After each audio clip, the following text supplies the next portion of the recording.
Good evening and welcome to Insights powered by Barnard.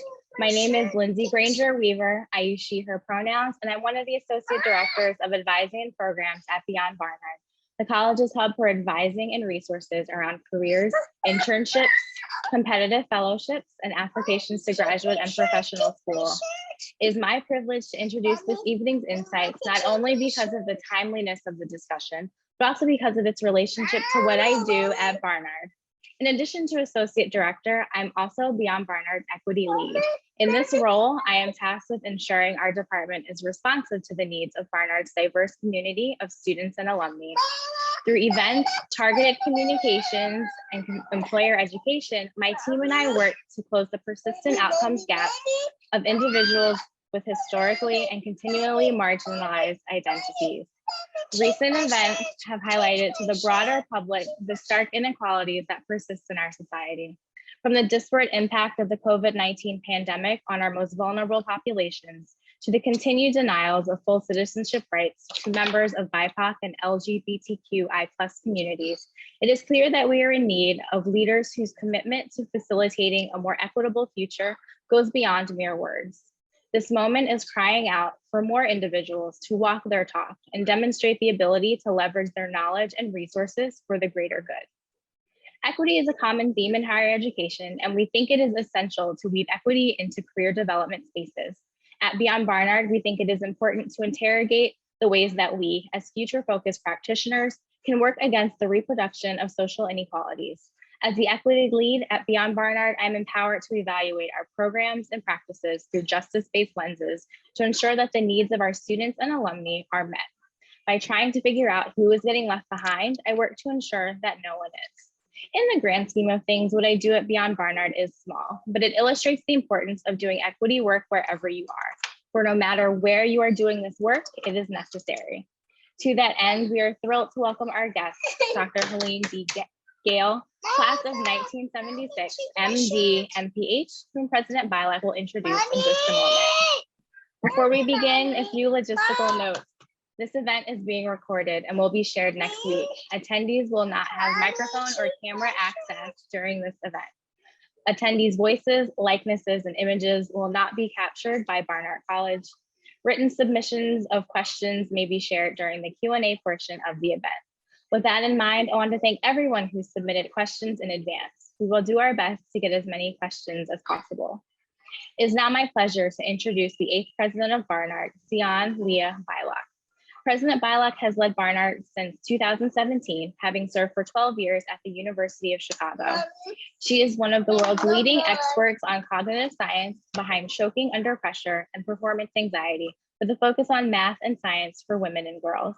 She's the author of 2 critically acclaimed books, Choke and How the Body Knows Its Mind.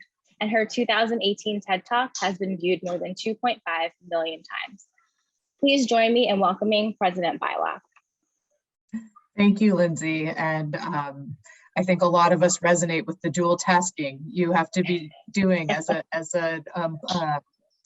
someone who holds down a really important job and also as a parent. So we appreciate you taking time tonight as well. I'm so excited to be here for the 4th Insights event of 2021. And last month we celebrated the class of 2021 who, will go down as such a resilient and really impressive class in Barnard's history. The grace and really the ability to push forward into the unknown has impressed us all. And even though the pandemic disrupted their final semesters at the college, we're so proud of what they've accomplished. I want to take this opportunity again to bid them farewell as they embark on their post-college journeys, and to remind them that we don't consider it actually a farewell, because they've now joined the 35,000 alumni that make the Barnard network so impressive.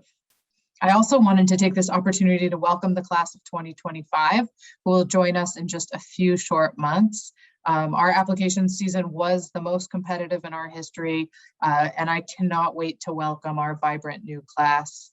And also for those who aren't on campus right now, it's right outside my apartment window, and I want to let you know it's vibrant.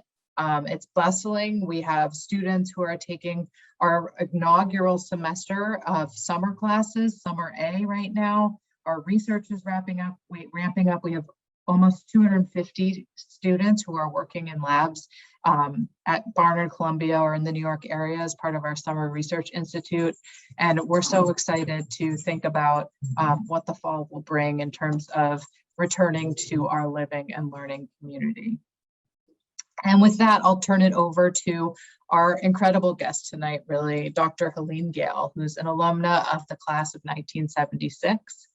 I'd like to tell you a little bit about her. She's so impressive, and you'll learn about that more throughout the night for those of you who already don't know Helene. But she is the president and CEO of the Chicago Community Trust. It's the community foundation for the Chicago region. Before that, Helene served as president and CEO of CARE, a leading international humanitarian organization. She was also the director of the HIV, TB, and reproductive health program at the Bill and Melinda Gates Foundation after spending 20 years at the CDC. Helene transferred to Barnard in 1974, where she majored in psychology and served as a campus leader. After graduating in 1976, she earned an MD from University of Pennsylvania and in 1980 and an MPH from Johns Hopkins University the following year. Helene serves on the boards of many public and nonprofit organizations. These have included over the years Coca-Cola, Oregonian, Palo Alto Networks, Brookings Institute, Center for Strategic and International Studies, New America, One Campaign, the Federal Reserve Bank of Chicago, and the Economic Club of Chicago. Recently, Helene co-chaired a framework for equitable allocation of vaccines for the novel coronavirus study through the National Academy of Sciences, Engineering, and Medicine. And Dr. Gayle has authored numerous articles on global and domestic public health issues, poverty alleviation, gender equality, and social justice. Please join me tonight in welcoming back to Barnard, really someone who is so important in this moment, Dr. Helene Gayle. Thank you for being with us, Helene. It's so great. Oh, my pleasure. Thank you. It's really fantastic to have you at this Insights event. We started it during the middle of the pandemic, and we kicked it off with Stacey Abrams. We've had just amazing speakers throughout the last 2 years, and you just seemed like such a perfect alum to bring back to gain insights about what you've been doing over the last year and a half and how you're thinking about moving forward and your work in general. And so maybe we'll start there. Since COVID-19 and really national conversations about racial inequality have come to the forefront in the last year and a half, I'm wondering how you've experienced this as someone who's really focused at the intersection of public health and social justice. What is the tumult of the past couple of years been like for you? Yeah, and before I answer that, I just want to say how excited I am. I mean, this feels like being back at Barnard, which is just such a thrill. And anyway, we'll talk about Barnard a little bit later and my experiences. But I just am so appreciative of being able to have this time with you, and so just so pleased with all that you have brought in the couple of years that you have been there. But just to the question, this has really been an incredible last year and a half. We are living through a pandemic of a lifetime. None of us who are still alive remember the flu of 1918 and the devastation that it brought. So this was clearly a new experience. And on top of that, we had the very public murder of George Floyd that I think really struck at the heart of so many issues. In some ways, I think it was almost like a 1-2 punch. The disproportionate impact of COVID on people of color, then seeing the very public display of police brutality and George Floyd and many others. And I think, because we were all glued to our televisions during that period of time, a lot of this really hit people differently than perhaps if we were in our normal settings, normal circumstances with all of the distractions.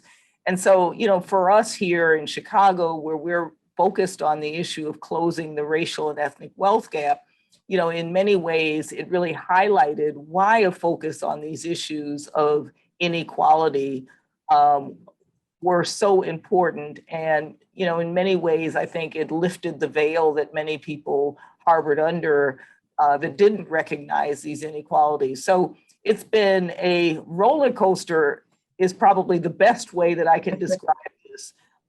Everybody, going through this pandemic has stories to tell about, what it meant for them, their families, people who've been impacted directly. And, then what it means for those of us who are on the side of trying to respond to the pandemic and respond to the issues of race and racism that were so publicly displayed. So, it has been a roller coaster of a year, but one that I, and maybe because I'm an eternal optimist, hope that there are lessons that we have learned during this time, both about public health as well as social justice and social injustice, that perhaps because of the gravity, we will remember them and really think about how we can do better on both fronts. Yeah, I mean, I've heard people talk about, not going back to normal, right? And I think this is a moment that we have to push forward. We have to learn from what's happened and end up at a new normal. Yeah, in so many ways. And I just, I think about Lindsay with her child in the background. I think even the issue of care and caregiving, we're thinking about in very different ways. So I think there's a whole lot of lessons coming out of this that I hope we won't unlearn and really think about how we really move to a society that is grounded in equity. Yeah, and I love that you've your quote, or I guess I'll quote you, where you say, "Equity must be our guide." Talk to me a little bit about how we put that into practice. How we take that to really use it as we think about policies and actions and our society in general.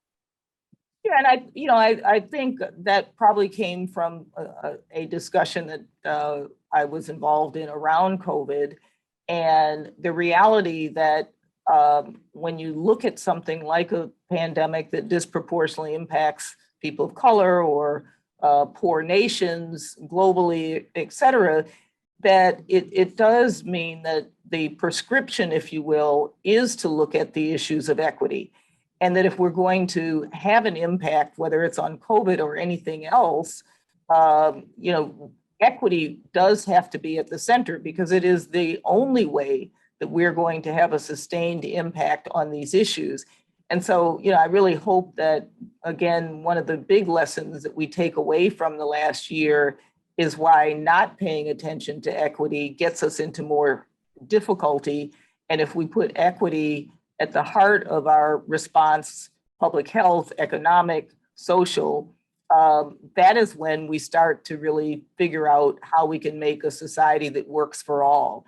And I think until we do have a society that works for all, we're going to continue not only to have challenges around pandemics, which we will have pandemics, but we can have a more resilient response to pandemics than we have had. But, the social outcomes of this pandemic or any other issue where putting equity at the center ends up being not only the right thing to do, but the smart thing to do if we really want to solve the problem. Yeah, and I mean, I think it's so clear with COVID, you can't decide that one country gets a vaccine and another country can't pay for it, in terms of, the COVID's not thinking about the borders in those ways, right? I mean, it's sort of, I think it throws on our head a lot of our policies and how we thought about nationalism and what that means. Right. I mean, taking COVID, we know that no one is safe until everyone is safe. And until we really think about what does it mean to have a world that is vaccinated, not just a community or a state or even just one nation, we are not going to have the ability to have a world that is safe from harm. Yeah, I think that's such an important point that I don't think all of us thought about in that way. So let's go back. So back to your Barnard experience. So you transferred to Barnard, and I'm wondering what that was like. What did you find once you got to campus? I'm sure there was good and I'm sure there was bad in your experience. And I'd love to just hear a little bit about it. Well, maybe decades later, all I remember is the good. But, it really was everything that I was hoping for. I ended up going to a college in not very far from my hometown because I graduated a year early. I hadn't prepared to. I realized that I had enough credits to graduate and felt like I was ready to strike out on my own. But realized that I wanted a greater challenge than I had at the school that I originally went to. And I also wanted the experience of living in New York City and having that cosmopolitan experience. And I got to Barnard, and I will say that I would not be who I am today if it had not been for Barnard. The fact that I was exposed to students from all over the world, the fact that I was exposed to students who had very high expectations of their professional future, it stretched me in many ways, and it widened my aperture in terms of my own professional aspirations, as well as understanding the world and being exposed to broad cultures and being exposed to New York City and the culture and the craziness of it all. But it really did, in many ways, as a girl from small town Buffalo, it really did open my eyes in many ways to things that allowed me to think differently and think larger about what was possible in life. So, Barnard was a great experience. I have lifelong friends. I'm sure some of them I hope some of them are listening today, but, I have these 4 decades of friendships. You had one of my college classmates, Nina Shaw, on not too long ago. And who's now on our board of trustees. Who is fabulous. And, there's so much that I think back on and realize that I would not be the person I am if it had not been for Barnard and the broad exposure. I have to give a shout out to Esther Rowland, who many people know was the pre-med advisor for many years. I wasn't pre-med when I came. She really helped me to realize that was something that was within my reach. And so if it wasn't for that kind of really nurturing experience that Barnard gives you, that really is very focused on women and women's achievement and women's leadership, I think I probably would have done lots of good things, but I think I would not have done many of the things that I've done had I not had the Barnard experience. I love that you mentioned Esther Rowland. I mean, I've heard from countless alums who've gone on to get medical degrees that she just changed their outlook on what they could accomplish. And, Barnard has this history of producing amazing MDs. And now just to this day, about 10% of our class goes to medical school each year, which is a very high number. And it's great to see. And we now have great advising for our health professionals through Beyond Barnard. So it's continuing, we're continuing the tradition. But to be at a place that can actually change your expectations for yourself. And I hear a lot of people talk about that through the faculty and the staff, but I imagine also through your classmates, right? And it sounds like that's some of what you're saying. And I know that you and Frances Sadler, class of 72, and Marilyn Mobley, class of 74, came together to create the Sheila Abdus Salam Memorial Fund, so that other students who don't have the means to think about paying for an education like Barnard could take advantage. Tell us a little bit about why you did that and why that was so important for you. Well, Sheila was such an important figure in the life of many women at Barnard, and particularly African-American women. When I came to Barnard, she took me under her wings, made me feel comfortable, showed me the ropes, and really became a bonus sister to me. My sister just above me came to Columbia Law School. Sheila took her under her wings. She became part of our family. And, on a personal side, she was just such an incredibly supportive human being. And just, we had so many commonalities and we just bonded, and she became a part of my life. But, she was one of the people who singularly, women at Barnard, and again, particularly African-American women, will say, had it not been for Sheila and her supportive guidance and her belief in all of us, a lot of us, again, would not be where we are today. And so we just wanted people, and she went on to the highest heights in legal profession, Supreme Court in New York, and was always humble about that. You would never know that she was as accomplished as she was because, she could cut a rug on the dance floor as good as anyone else. So Sheila was just a remarkable human being at a personal level, a professional level. And we just felt it was important that we did something to remember her in a long-term fashion. And so, we created the scholarship program, and I think there's been now 2 young women who have received that scholarship. And we did it, in the field with young women who were interested in kind of public interest law, or law that really focused on social justice, because that's what she was all about, and that's what she dedicated her life to. Yeah, it's wonderful. We lost her far too soon. Yeah, and what a wonderful way to acknowledge and remember her, and all the students that come up and get the honor of having that scholarship. I think it's influential for them as well. So while you were at Barnard, you were president of BOSS, the Barnard organization of Soul Sisters. The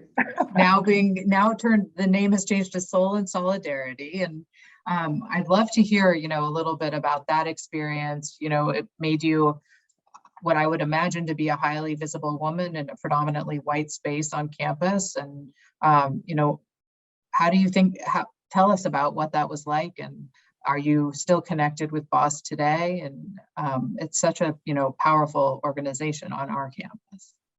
Yeah, it was a wonderful experience. And, it was so important to have that support network.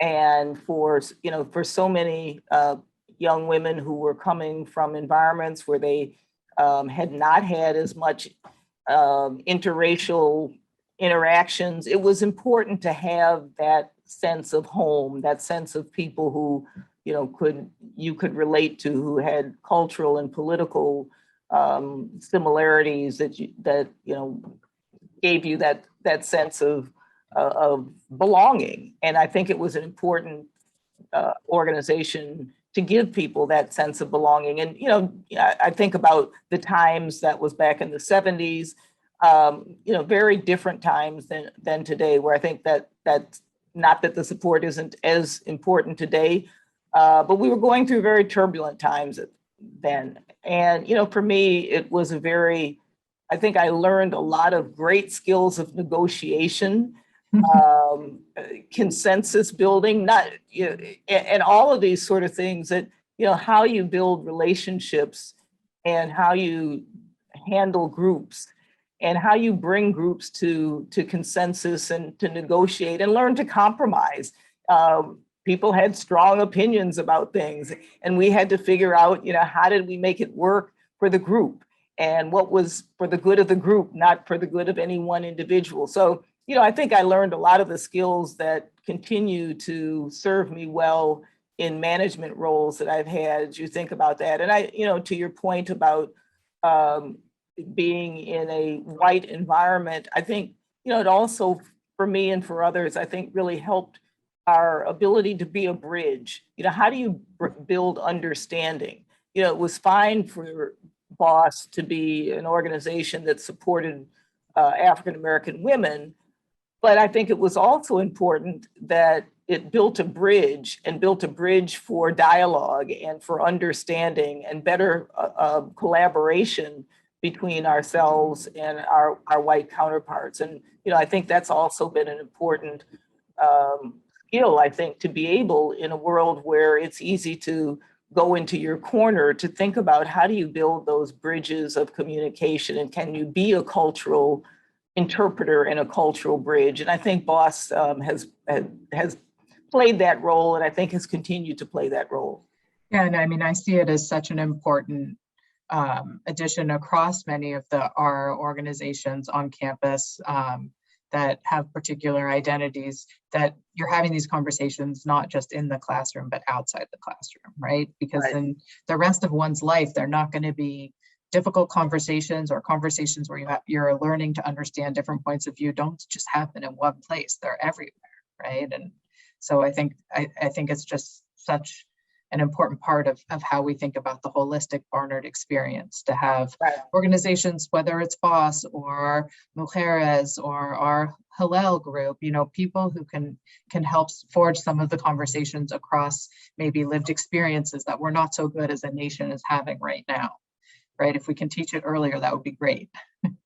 Yeah, exactly. And I think, it's so easy for people to brush off the importance of these identity groups, but I think it can be a base that then helps you to bridge the differences. Because if you feel strong and supported in who you are and in your identity, I think that makes you more secure, not less secure, to be able to then enter into dialogue with others. And so I think that's an incredibly important part about groups like BOSS and other groups that help you to feel comfortable in your identity so that you can then use that as a bridge.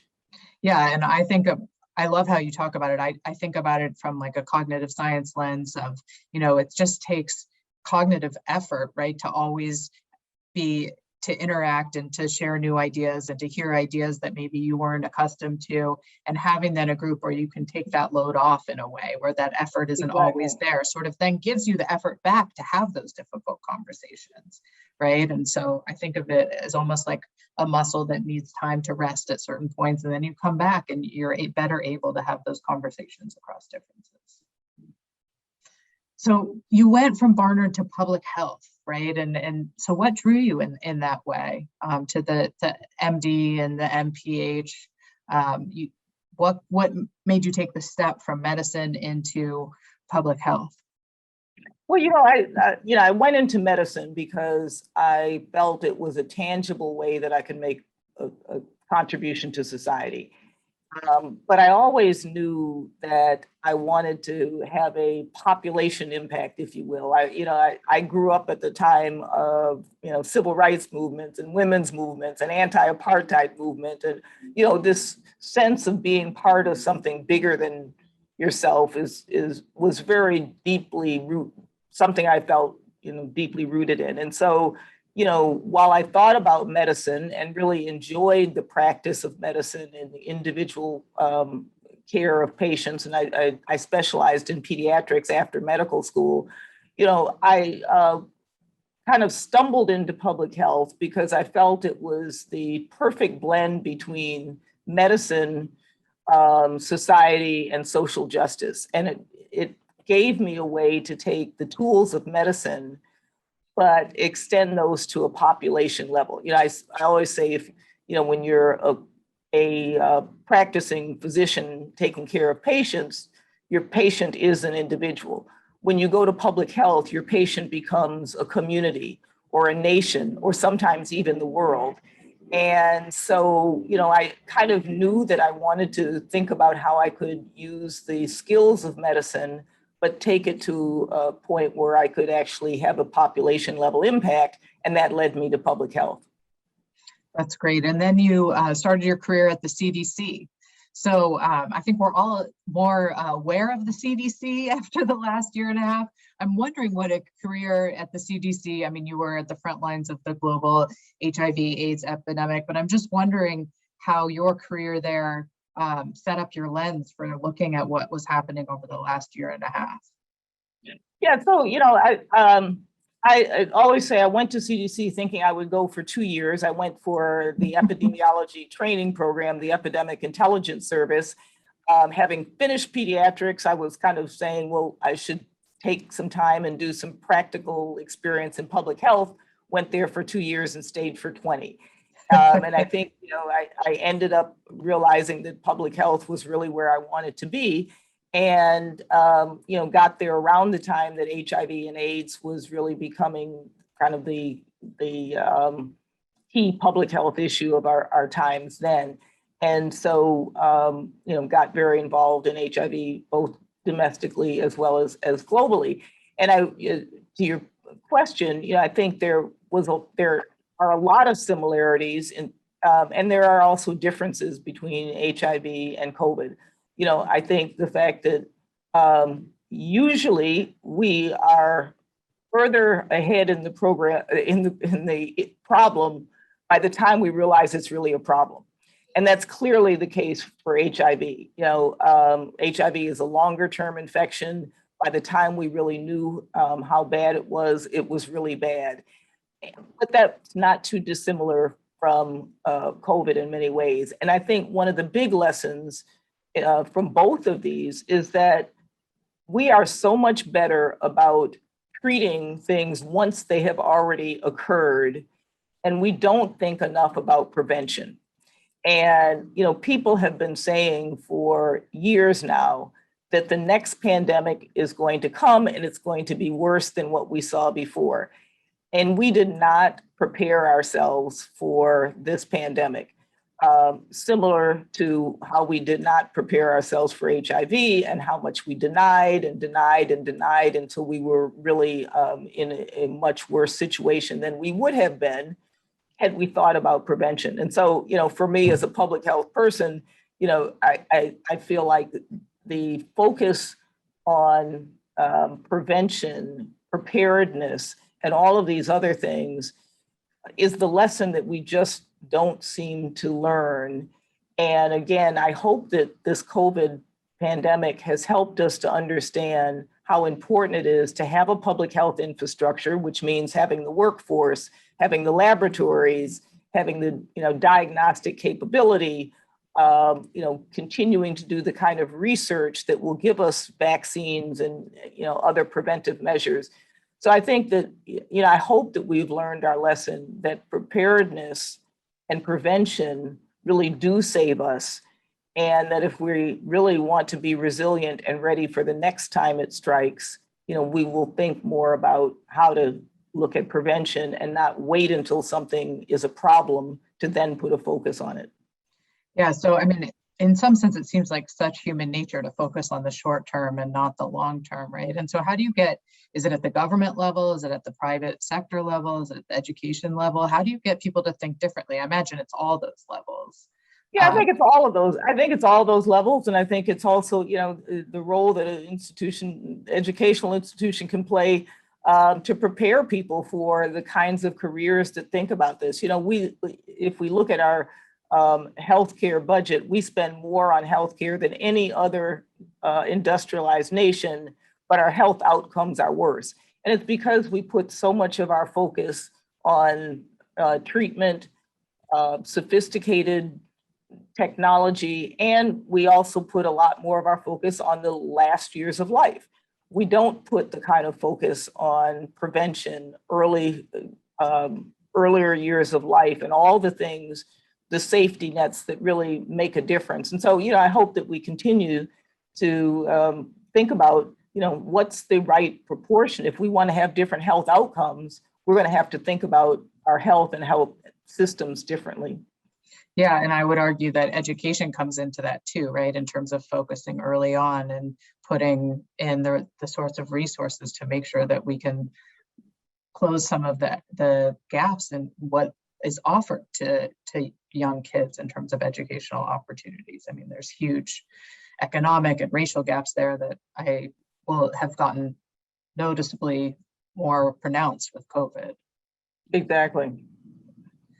So you talk about, related to this, I guess you talk about the racial wealth gap is really a root cause of many social issues. And, so I know some people who are listening know about the Chicago Community Trust and what it does, but I'd love to hear a little bit about what you're doing now and how under your leadership, the trust is really working to address that issue.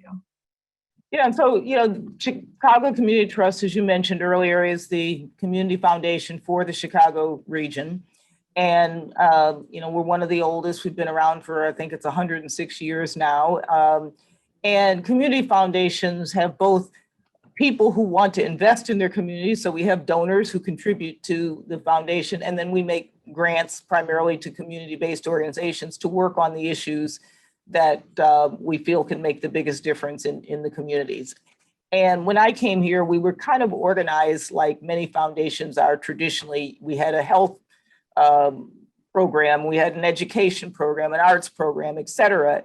But we said, let's step back and think about, what are the biggest issues here in the Chicago region and how can we have the greatest impact?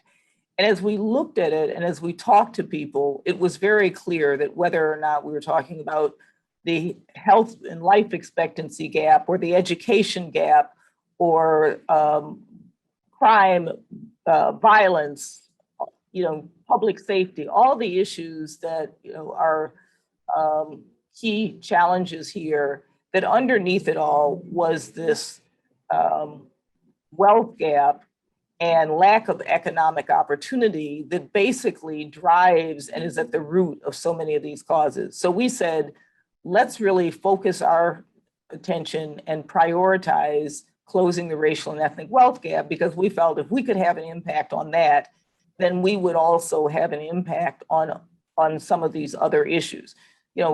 Just take the life expectancy gap, for instance. Chicago has one of the largest life expectancy gap of any city. In downtown Chicago, people live to in their 90s. You go 5-10 miles away in some of the neighborhoods in the south and west sides, and that plummets by 30 years. So a 30-year life expectancy gap. And if you look at what the causes of that are, access to health plays a role, but what really plays a role, lack of economic opportunity, lack of access to nutritious diets, lack of access to high quality education, and on and on. It's what we call the social determinants of health. We put so much focus on medical care, but we know that medical care probably accounts for about 20% of health disparities. 80% of what really differentiates people's health status are these social determinants: economic opportunity, public safety, housing, transportation, et cetera, as well as health behaviors. So we put the most attention on the things that give us the least return. So again, that's why we focused on closing the racial and ethnic wealth gap, because we believe that in the end, it's the way of attacking the root cause. And if we can do that and over the long run have a sustained impact on that, then we think that we can also have a sustained impact on some of these other issues. So interesting. Is it harder? I mean, it seems so logical as you talk about it, going to the root. It even parallels what you were talking about with prevention, I think, earlier, in terms of getting ready for just, disparities that might happen. Is it harder to measure, like, the outcomes there? I mean, maybe it's not going to be as immediate, I would imagine, right? And so how as a granting agency or to your stakeholders do you show that impact? Yeah, great question. Very difficult. Obviously, these are issues that didn't happen overnight, and changing them will not happen overnight. We've made our strategy a 10-year strategy because we felt that it would take at least 10 years to even show that we were having a measurable impact on household wealth, on changing the face of neighborhoods, on building power at the community level. All the things that we think need to happen to really have an impact on the wealth gap, but they will take at least a decade to get started. But we think if we don't start now, we will look back a decade from now and have a wealth gap that has grown. And we know, over the last couple of decades, if we look at it, wealth inequality has continued to increase. And, here in this region, where 2/3 of the population are communities of color, Black or Latinx specifically, you can't expect that the region is going to move forward economically if you're holding 2/3 of the economic potential back. So we believe that it's, both the moral, the right thing to do, but it's also, it's the smart thing to do. Chicago comes in way at the bottom of the top metropolitan cities in terms of economic growth. And a lot of it is because of this wealth gap. So we feel like it's a moral, ethical, and economic imperative. And I imagine that like politicians who have maybe shorter sort of timeframes to show that they're affecting change, or it's harder for them to do these sorts of things. I mean, as a foundation, you may have really, you have this ability to focus in this way on what seems to be really important in a way that other entities don't. Right. No, it's a good point. And I think that's why we felt like we had the ability to take this long view. We're not being elected into office. We don't have to worry about short-term gains. All the while, though, we do want to have short-term measures of progress. It will be hard to sustain the momentum if we don't show that we're making a difference. So so we have both short-term outcomes as well as long-term outcomes, how tough it is to do these measurements. But I think it is important that we show that we're making a tangible difference in people's lives, both for the short term as well as the long term. Oh, well, I could keep on asking you questions all night, but we have many questions from those who are watching. So I want to turn to those provided by the audience right now. So I have a question. I'll start from a faculty member, Mignon Moore, who actually got her PhD at the University of Chicago. So there's the Chicago connection there. And, she asked really about how your multiple areas of expertise have been called upon over the past year during the pandemic. Yeah, no, well, as I often say, to be a public health person focusing on economic and social justice at this moment, it makes me feel like I'm at the right place at the right time. And so, clearly the work that I've done in public health, and particularly the work around vaccine and vaccine equity, along with the work around economic equity, those two things have very much merged. And, I think that they it has helped to be able to integrate those two because, we have, again, this is a once in a lifetime pandemic, but it's a pandemic that has also caused an economic crisis. And the two have gone hand in hand. And the solution to the economic crisis is solving the public health crisis. And so for me, it has allowed me, if you will, to work on, kind of both sides of the skills that I have over the years to work on how do you help to solve an economic crisis by really, finding the keys to solving the public health crisis. And the fact that the populations, again, the populations that have been most impacted by both are the populations that are really squarely in the center of the work that we do. Such important work. This question is from Jennifer Taylor, who's an alum, class of '99, and she asked, what people, mentors, or resources helped you navigate your career and develop your goals and missions?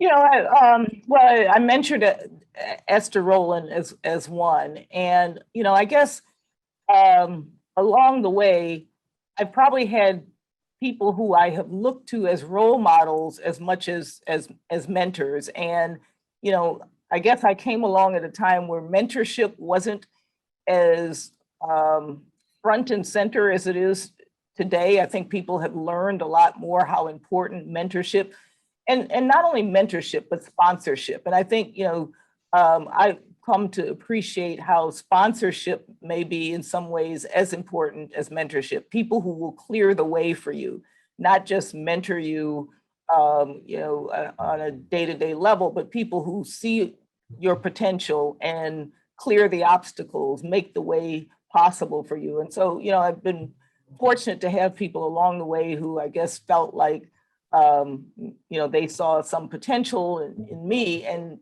figured out ways to make sure that I had broader exposure, opportunities. But I will say that I wish in retrospect that I had perhaps been more deliberate about seeking out mentorship or seeking out sponsorship. And I think it's something that young women and young people today are much more attuned to. And they're, I often call myself a late bloomer. I think there are a lot of things that I might have done earlier. I might have had exposure to earlier had I thought more about how do you ask for help? How do you ask somebody for mentorship? And so I think the fact that people are doing that more intentionally today is actually a very positive trend. Yeah, and just to make a little Barnard plug here, we have a great program called Barnard Connects through Beyond Barnard, where students can connect with alumni who volunteered to be those mentors and hopefully turn into sponsors, and alumni can connect with other alumni. So there's a real network here to draw from. Really, which is great. So I have a question from Jae Feng Hee, who's a parent from the class of 24. Her daughter's in the class of 24. Jae Feng asked, what are the most common industries or fields that MPH graduates land in? I think a lot of people go into health departments at the local level, at the state level.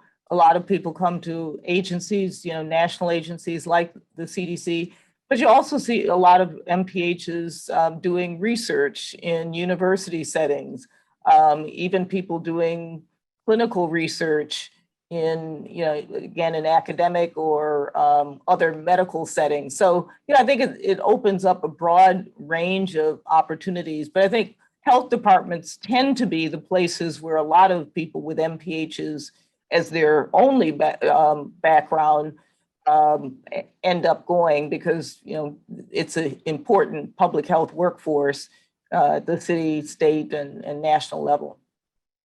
And I mean, I imagine that when you got your MD and your MPH, you hadn't imagined that you'd be leading the Chicago Community Trust. Definitely not. There's no way that I would have thought, starting out as a pediatrician, that I would end up heading a community foundation where we're not even focused on health as necessarily as our single priority. So it's been an interesting ride. But I think it's it's such a great Barnard. You're such a great Barnard example. I mean, we're so proud of you, but we talk at Barnard about how we're teaching students how to think, not what to think, right? Which is a very important distinction. And I mean, the tools that you've gained along the way allow you to look at the issues, the such important issues, and get to the root causes in a way that, I mean, I think folks coming from other fields might not have those tools in the same way. So it's amazing to see what you're doing there. I also really just love that you wouldn't have imagined your career, and you talk about this idea of thinking you're spending 2 years at the CDC and then you spent 20. And I think it's something that we talk a lot about at Barnard, that success is not linear, and that it doesn't have to be all pre-planned and preordained, because things change, and it's about taking advantage of those opportunities. Yeah, and I think, for me, I've probably had some guiding principles and kind of overarching values, but not necessarily a firm sense that I must do a particular thing and that one step necessarily needed to lead to the next logical conclusion. And I actually feel like when I've stepped outside of what was maybe the most linear path, that's when I personally had the greatest growth. And so, I think this ability to have something that guides you broadly, but not be necessarily feeling like you have to take things in exactly a linear sequence. And, you never know where your career will take you. I love that. It's like a beacon rather than a constraint, right? And that's that's great. Okay, I could just keep on asking questions, but I have questions from the audience. One is from Victoria Kuhler, who's class of 05. And Victoria asked, if you have any insights or tips in terms of creating such a diverse executive team. In creating a diverse executive team, talking about my executive team or just in general? I think your experience, but I imagine it pertains more to in general as well. Yeah, I guess, I think first you have to believe in diversity and believe that it is an important aspect of getting the best product. And, study after study has shown that diverse teams actually do produce better outcomes. And so I think, being a believer that diversity actually matters is the first step. And then I think, making sure that as you do your recruitment, that you're looking for a diverse slate.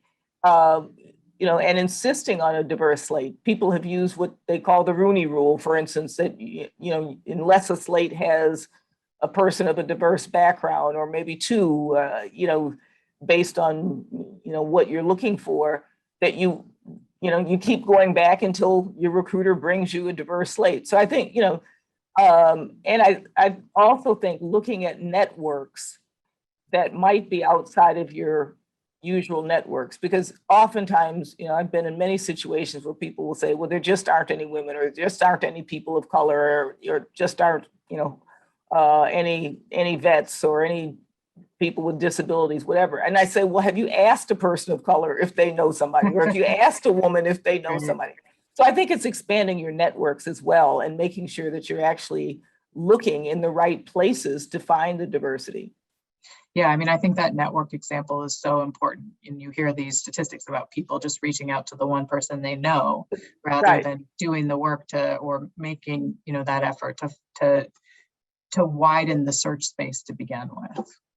And I also think, people putting themselves in situations where they are interacting with different people, just to get that muscle again of what is it like to actually talk to somebody who is different than me, and what is it, what does that feel like, and realizing the value in it. And so, I think it's work that people need to do personally, as well as thinking about professionally, what's the best way of doing it.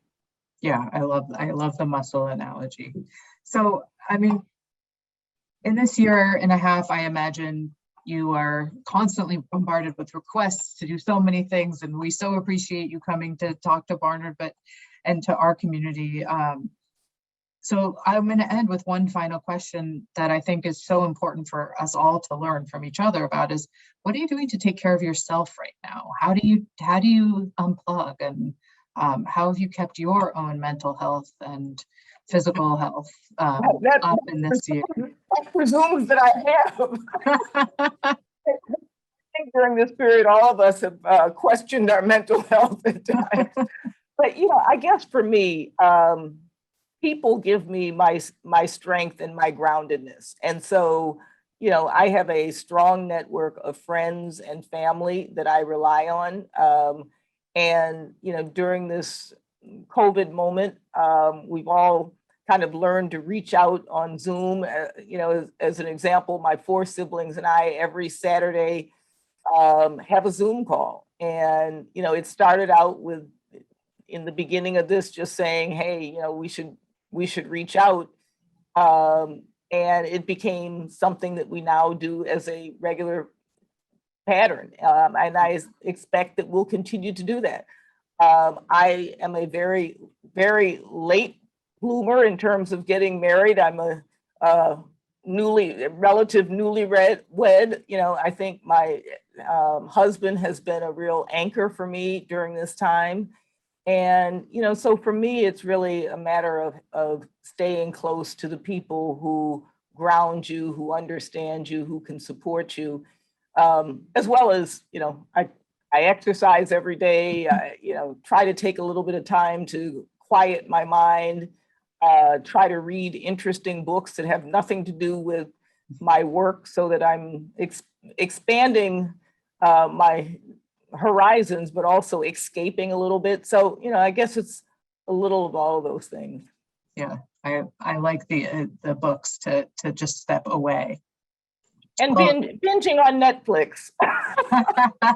I think that's a universal these days. Well, Dr. Helene Gayle, thank you so much for doing this. It's been really incredible to learn about what you're doing at the Chicago Community Trust, to hear about your journey, and what better person to speak about how so many different aspects of our society and culture, and the the disparities in it have come to a crux right now and how we can learn and move forward. So thank you for spending time with us tonight. And we look forward to seeing you on campus at some point in the future. Great, and thanks for all you're doing. Keep up the good work. Thank you. So I'm now gonna close and ask Lindsay from Beyond Barnard to come back and say a few words about what is to come in Insights powered by Barnard next year, academic year. Thank you so much, President Beilock, and thank you again, Dr. Helene Gayle, for helping us continue the Insights Powered by Barnard series this semester. We're excited about our final Insights event on June 17th at 6:30 p.m., which will feature Asahi Pompey, CLS, Global Head of Corporate Engagement and President of the Goldman Sachs Foundation. Stay tuned for updates, which will be delivered to your inbox. We hope that you'll join us for this conversation as we continue to connect Barnard students, alumni, faculty, and staff to individuals with perspectives on some of the most important issues we're facing right now. In the year plus since COVID-19 cratered many segments of the economy, the outpouring of alumni support for students has been so inspiring to us. The always strong Barnard Alumni Network is more powerful than ever, and here at Beyond Barnard, we continue to draw on that power to help our students make their way in the professional and academic worlds. Alumni have been mentors in residence, career insights, and grad school spotlight panelists, and over 1,000 have signed up for Barnard Connect and are actively answering questions and taking time to share their advice with both students and fellow alumni. If you haven't already, log on to Barnard Connect at barnardconnect.barnard.edu to get started. The class of 2021 in particular will be very grateful. As always, thank you for joining us, and we look forward to seeing you again in June. Good night.